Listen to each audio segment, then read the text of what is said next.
But let's get into the next topic. Off of KD, let's talk about Summer League, because I love Summer League. I think it's one of the most fun events to watch in all of sports, because you get to really see like the players that you may not get to see a lot in their rookie year. And so I'm going to be talking about players that aren't, the big names. And shout out to the people that joined on TikTok. Shout out to people watching on, YouTube. But I'm going to be talking about non-rookies, or at least non-big name rookies, because all we hear about is Chet Holmgren. We hear about Jabari Smith. We hear about Paolo Banchero, Keegan Murray, Jaden Ivey. Those are the guys we hear about all the time. I'm going to talk about some players that I feel like really stood out in the NBA Summer League this summer that aren't talked about nearly as much as I feel like they should be. And the next segment, after 15 minutes or so, I'm going to switch it up and I'm going to talk about the big name rookies, the Chets, the Jabaris, all those types of guys. But let's talk about the first guy from the Brooklyn Nets, actually, Cam Thomas. Cam Thomas was one of my favorite prospects coming out of this draft because he was a pure scorer at LSU. He was someone that when I watched him carry that team, especially offensively, I was like, he can carve out a role in the NBA. Now, I don't think Cam Thomas is ever going to be a top 5 player in the NBA. But you don't have to be a top 5 player in the NBA.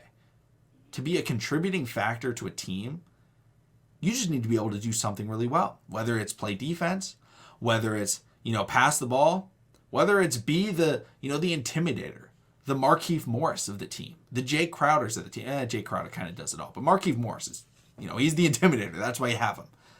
Or he can be the scorer. Look at guys like Lou Williams, guys like Jamal Crawford. These are players that were able to come off the bench and put up buckets in short periods of time while the starters got their rest. Cam Thomas is in the perfect situation to do just that. He has Kyrie Irving and Kevin Durant in the starting lineup. If he can transcend to become a player that can get real buckets, because last season, per 36, he averaged 18 points per game, or 18 points per 36 minutes. He averaged just over 8.5 points per game in the regular season last year. As a rookie, as a late first-round draft pick. He came out in the Summer League, and I say he should be the point scoring leader of the NBA Summer League in Las Vegas. Technically it's Moses Moody, but Moses Moody only played 2 games. I don't think that should count. Cam Thomas played in 5 games. He averaged 27.4 points per game on 44% shooting. He was a bucket. He got to the hole, he drew fouls, and he made his free throws. Scoring is what he does. That's why he was drafted. He was not drafted with any hope of him becoming a defender. He was not hoped. They didn't draft him with any hope of him becoming a two-way or a great passer or a great rebounder or a shot blocker or anything. He was drafted to score the basketball in any way possible. That's exactly what he did. That's exactly what he did in Summer League. That's what he did last season. That is exactly what he did last season when he came in. So he's someone that I think is really undervalued when you look at the Nets roster because, yeah, they have Kyrie, they have KD, they have Ben Simmons. That's your point guard, small forward, power forward right there. I think then they should start Joe Harris, even though Joe Harris, very shaky. But they can have Cam Thomas come off the bench and be that spark plug that sometimes they need. Because it's very clear they're not caring about defense in Brooklyn. If this was a team where they were trying to build that, personality of, we're hard-nosed defensive team. No. It's very clear that they don't want to play defense with the roster that they've constructed over the last couple of seasons. They keep bringing in these centers, that 5-6 years ago they were really good defenders. But, the only defender they really have is Ben Simmons. And Ben Simmons is a phenomenal one-on-one defender. He's a great defender in the NBA. If you go up against a team like the Bucks, at least you have a guy that can guard Giannis. That's all you got. Like, other than that, you're trying to outscore your opponent. Cam Thomas is the type of player that can outscore your opponent. So I feel like he's someone that, kind of goes under the radar, especially as young players go. But I feel like he really stepped up to the plate as like the number one option on that Brooklyn team. Because like I said, they're not going to have good draft picks. They're going to have very late draft picks, and they're going to have to find guys that can do a role and complete that role. I think Cam Thomas could be one of those guys. Next up is Kenny Lofton Jr. Kenneth Lofton Jr. he's a fun guy to watch. He's huge. He's like 6'7", 275 pounds. And he's a center, or came out as a center. I think he probably plays power forward in the NBA. But, he's a big man. He's a big man. Came out of Louisiana Tech. He went undrafted.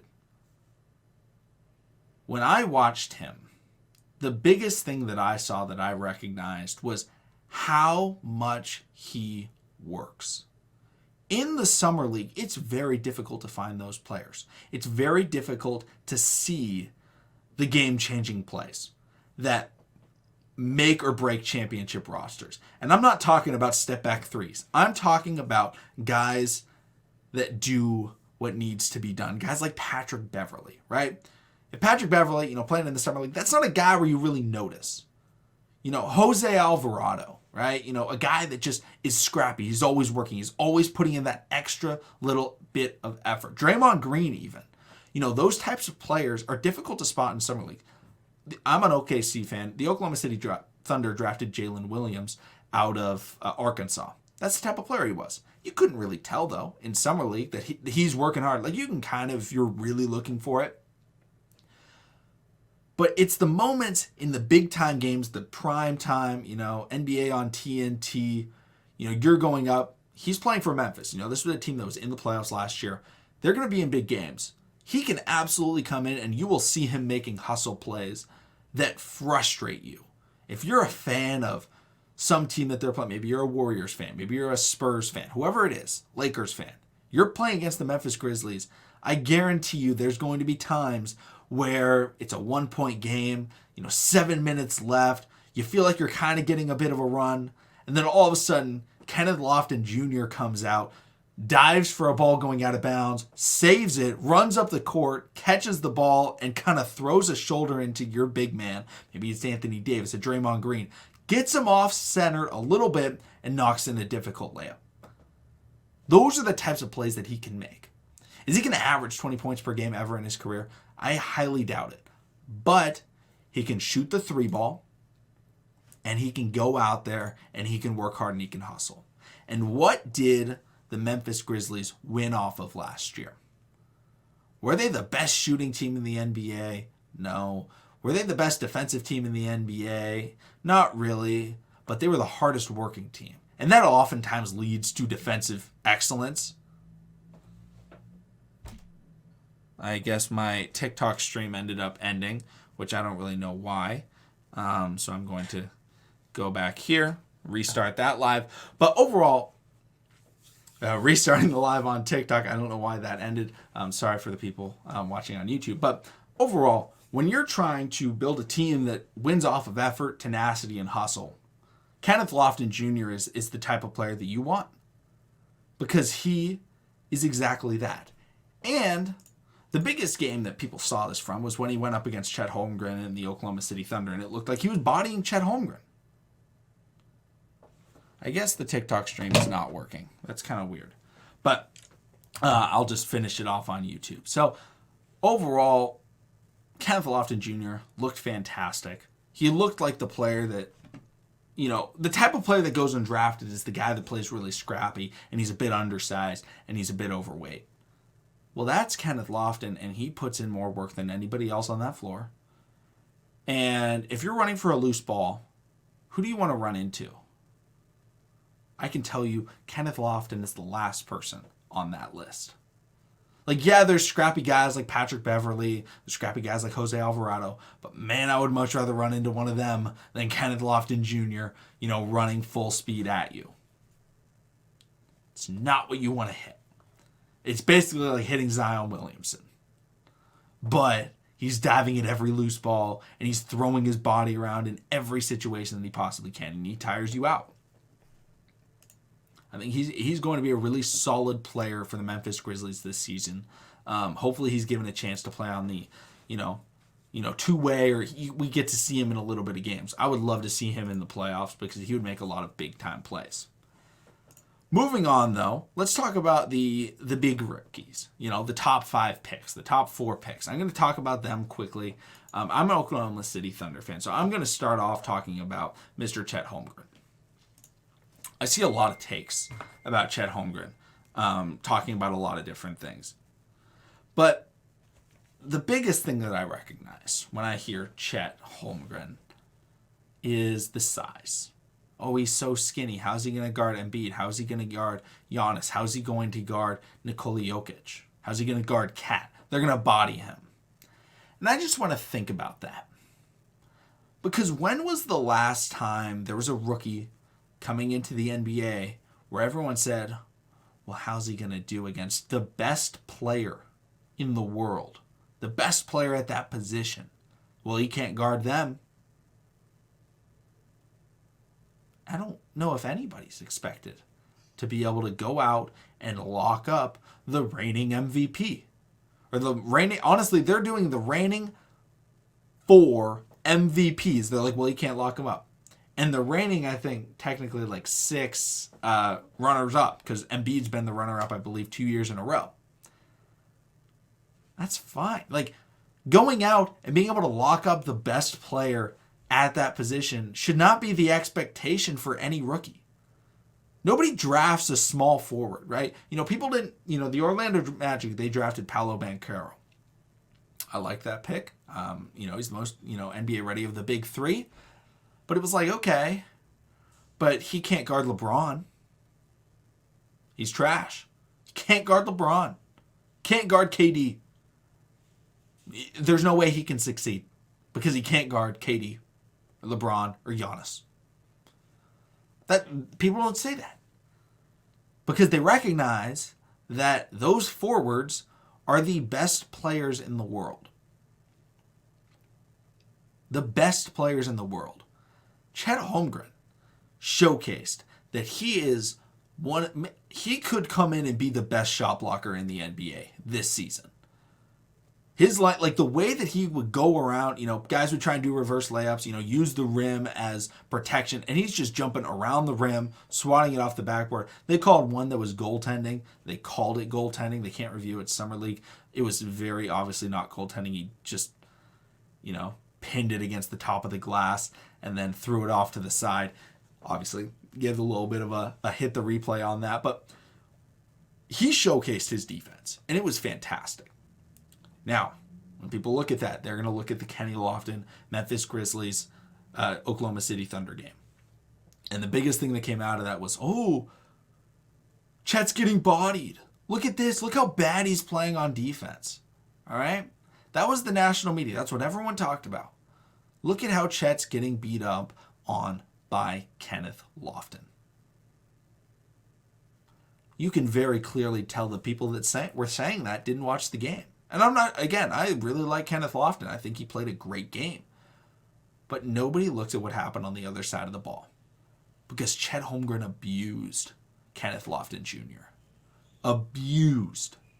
It looked like he shouldn't be on the floor when he was on defense. Because Chet Holmgren would bring the ball up the court, hit him with a double cross, pass the ball, run inside, run back out of the paint, catch the ball, jab step,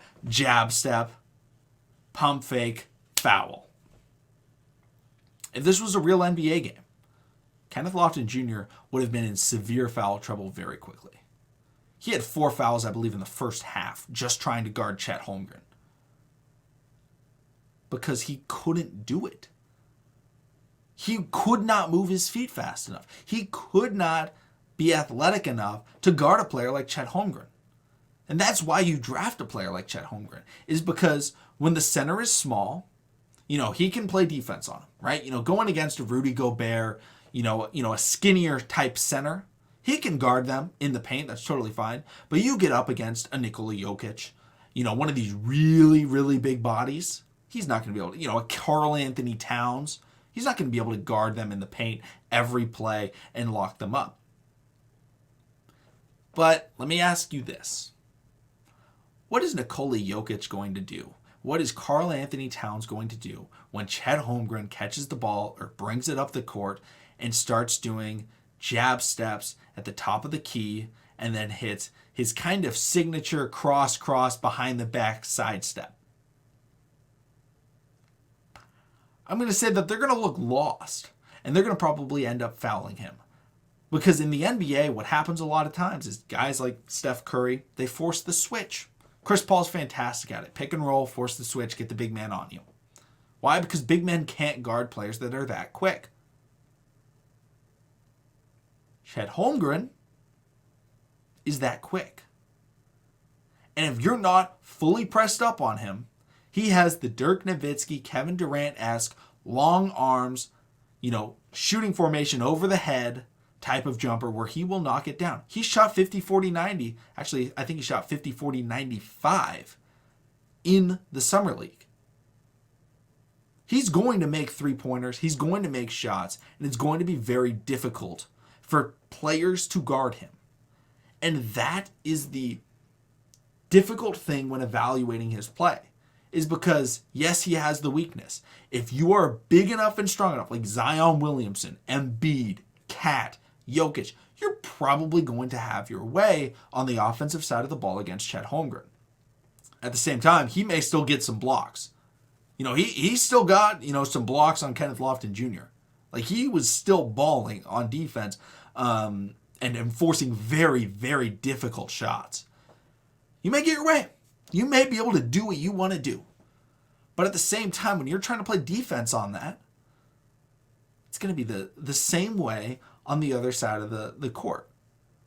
You're going to have a lot of trouble guarding him. And Chet Holmgren showed off great passing, great defense, great shooting, and great just teamwork. The way that he was working with Josh Giddey and, post-game interviews, no, I won't do it unless Josh is here. Show off my teammates, talk about them. It shows that he's trying to build a culture and he's trying to come in and do the right thing. That's what he did at Gonzaga. Drew Timmy's the leader at Gonzaga. He's the vet. Chet Holmgren came in as the young superstar. Jalen Suggs, buddy from high school. Jalen Suggs just left. And he could have walked in there and said, hey, everybody, bow down. I'm the best player on the court. We're going to run through me. No, he said, all right, Drew, what do you got? I want to learn from you. I want to learn from this experience. I want to learn from these guys, and let's try and set a culture. That's exactly what they did. Now, obviously, they didn't end up winning the championship, but they got to March Madness. They made a run. Chet Holmgren's trying to do the same thing in OKC. He's listening to Josh Giddey. He's listening to the coach, and he's listening to his teammates. I think Chet Holmgren is going to be a phenomenal basketball player, and I think that people were overreacting in both ways way too much about his game. But, I'm an OKC fan. I can talk about Chet Holmgren all day long. Let's talk about the next guy. The guy that was the projected number 1 overall pick, Jabari Smith, because he struggled. He struggled in Summer League. He struggled from 3. He shot around 25% from 3, and he was seen as one of the best shooting prospects of all time, especially for a forward. All right. For a player his size, he was seen as like Kevin Durant-esque in his shooting ability. His shooting stroke, his shooting form was unbelievable. I watched him at Auburn, and man, was it a lot of fun. Because you could just kick it out to him, and he was, every time, you just had full confidence that he was going to make it. It was like Klay Thompson in Game 6, right? Give him the ball, he's going to be able to make it. He's athletic, he can attack the rim, he can dunk the ball, and he can play some defense. Well, he was not shooting the ball particularly well. Like I said, just around 25% from 3 in the Las Vegas Summer League. But overall, I felt like he played really solid. I watched a lot of the Rockets games because I like a lot of their young players. Josh Christopher. I was a big fan of Jabari Smith. I was really happy that he and Chet Holmgren were the 2 guys I wanted in OKC. So I was like happy with either one of them. I wanted Chet, and then I wanted Jabari. So if Chet went first, Jabari Smith, boom. I really like his game. I watched him at Auburn, watching him now. Don't be scared of his shooting numbers. All right, don't be scared. Trae Young struggled from shooting the 3 ball in Summer League. Now, he did end up hitting the game-winning shot against the San Antonio Spurs in Summer League, but outside of that one, borderline half-court shot that he hit, he struggled mightily from the three-point line. And Trae Young coming out of college was like, oh, wow, this dude's a shooter. You know, a lot of people compared him to Steph Curry, even though he compared himself to Steve Nash. And I think Steve Nash is actually still a pretty good comparison for Trae Young. He struggled. Jabari Smith played very good defense. I felt like he saw the floor really well and he played really good team basketball.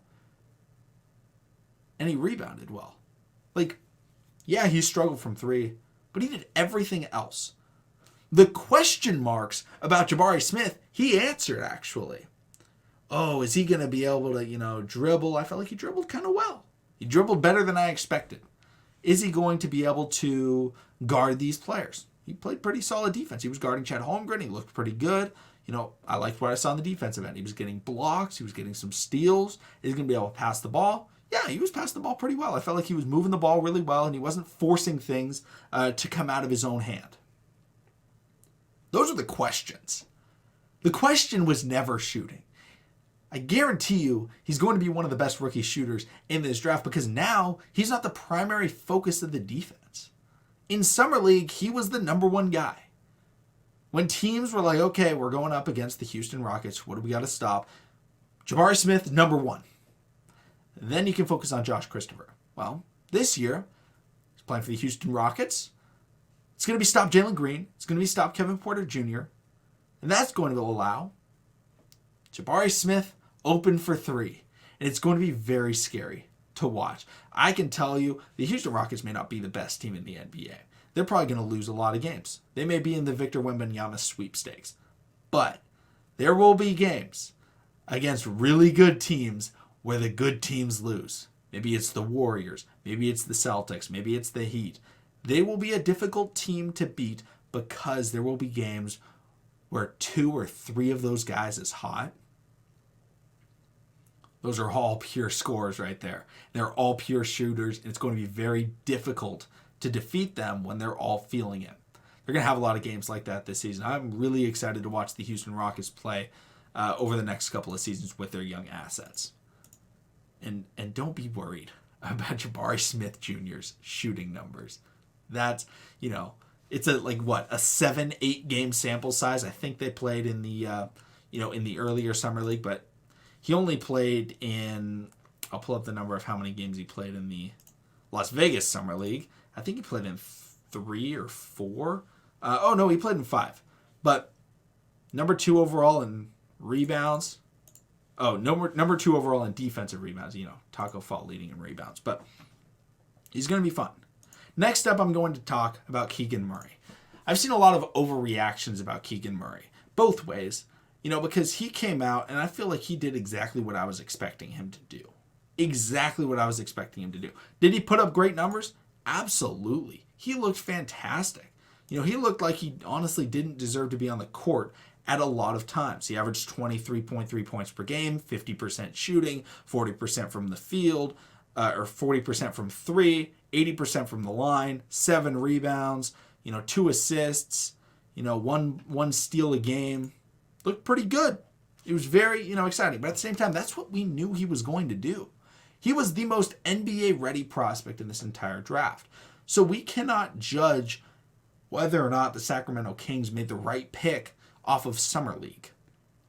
Because guys like Jaden Ivey, Chet, Jabari, Paolo, none of them were at the level for the NBA as Keegan Murray.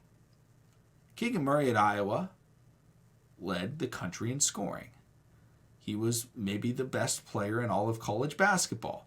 Right after Luka Garza was the best player in college basketball. He is ready to take the NBA. He's a little bit older than the other guys, but he came out there and he did what I expected him to do. So, when you're seeing a guy that does the expected, that means that we can't judge it. If he went out there and he was averaging 45 points per game, I'd be like, okay, he did above expectation. But he was like, oh yeah, he looked pretty solid. He looked like a good NBA player already. That's what he was drafted to be. That's why they went with him over Jaden Ivey. They wanted someone a little bit sooner that could ball out. A little bit sooner. They have Domantas Sabonis. Now they have Keegan Murray. They have De'Aaron Fox. They're like, okay, we got a couple of, borderline all-stars. Let's get ourselves a good rookie. Maybe we can make a run at it. Now, do I think they will? Probably not. The West is really tough at the back end. But they're making a chance. Jaden Ivey might have taken a little bit longer to try and get into that. So, let's talk about the final number 1 overall pick, Paolo Banchero. I think he looked really solid. He just looked well-balanced. He looked, again, all of these guys, except for Jabari Smith, looked like they were advertised to be. Jabari Smith, wasn't shooting the ball well. But Chet Holmgren came out shooting well, blocking shots, playing defense. Keegan Murray scoring the basketball like the best one, playing really solid basketball. Paolo Banchero came out, all-around versatility. That's what he brought.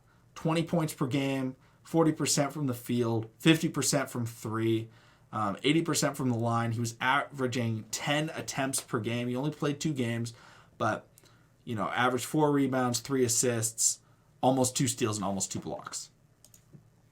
Pretty solid. Pretty solid overall, well-balanced numbers from the number 1 overall pick. I feel like the Orlando Magic, it'll be too hard to tell whether or not they made the right or wrong pick until a couple years into the future when we can really gauge everything. But, the top 3 players were known. They could have gone with any of them, and I feel like they would be a good selection. They went with the well-balanced, maybe the safest selection out of the big 3, but at the same time, safest doesn't mean worst. I think a lot of people get confused by that. Paolo Banchero could very easily be the best of all of them, even if they all play above expectations. He's a well-balanced, versatile scorer that has the body to be a really solid defender. And he showed it. Good job, Magic. Based on the Summer League, they look like they did a pretty good job.